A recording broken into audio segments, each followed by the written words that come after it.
يا داليا ايه اللي جابك؟ انا كنت شويه وهجيلك. مفيش، قلقت عليك. ايه مش مبسوط ان انا جيت؟ انا قلت حتى يعني اجي اشوف بيتي. بيتك؟ قصدي يعني بيتنا يا فاروق. تعالي تعالي تعالي، عايز اوريك حاجه. تعالي ماشي. اقعدي. في ايه يا فاروق؟ اقعدي بس وقولي لي ايه رايك في المكان. انت جبتني هنا يعني عشان نتكلم في حاجه مش عايز حد يسمعها بره؟ ليه؟ وانا بخاف منهم ولا ايه؟ انا بس كل الحكايه ان انا بقيت بستريح وانا قاعد على الكرسي بتاع عمي ده. اه. هو ده مكتب عمك الله يرحمه؟ اه، عمي اتقتل هنا. بقول لك ايه يا فاروق، ما تيجي نتكلم بره او بره البيت خالص. في ايه يا داليا؟ انت مش لسه من شويه كنت بتقولي ان ده بيتنا؟ اقعدي ما تقلقيش. اقعدي بقول لك. حاضر. ميتين ما بيرجعوش.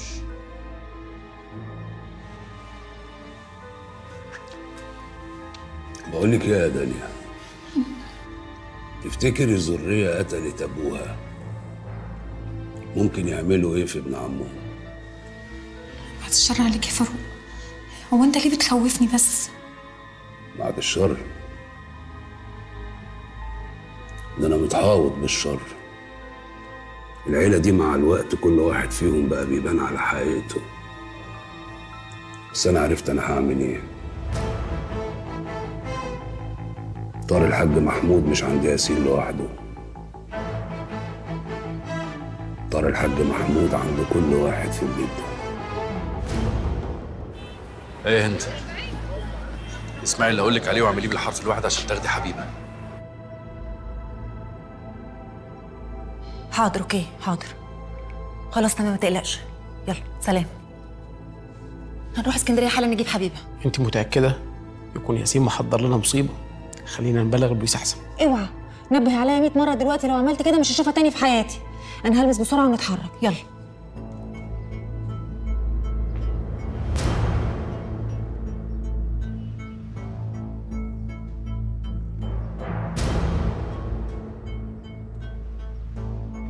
الو، انا جبت لك الراجل اللي انت بتدور عليه. لا بس زي ما اتفقنا الاول، تخلص لي ورا الارض اللي قلت لك عليها الاول. ما تعملش معايا زي الحاج محمود وتقعد تقول لي ربنا يسهل ربنا يسهل. عظيم. هبعت لك كل التفاصيل على الواتساب. سلام.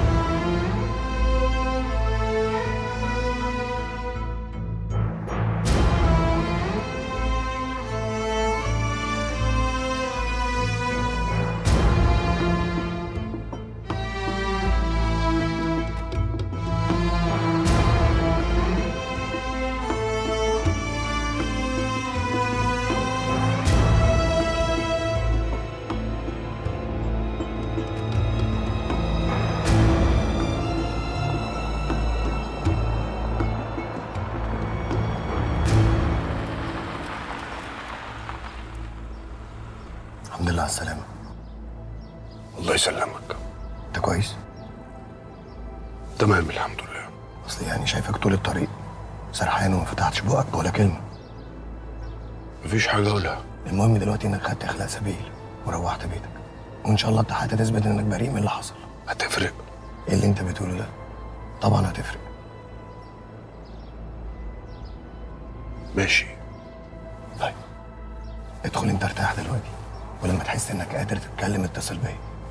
خلينا نقعد مع بعض نشوف ممكن نعرف نعمل ايه عشان نثبت براءتك. انا مش هعرف ارتاح لما اعرف ايه اللي وصلنا للي احنا فيه. وليه؟ عمري ما كنت اتخيل ان بيت الرفاعي يحصل فيه كل ده. عندك حق يا يحيى، وانا لما فكرت وحطيت نفسي مكانك ما لقيتش تصرف تاني ممكن ينفع يتعمل غير اللي انت عملته. في الاخر المتهم اللي بيهرب قدام عينك ده اخوك. والقتيل ابويا. لو فكرت فيها هتلاقيني مقصر ميري وملكي. تعبتك معايا يا احمد. مع السلامه. الله يسلمك.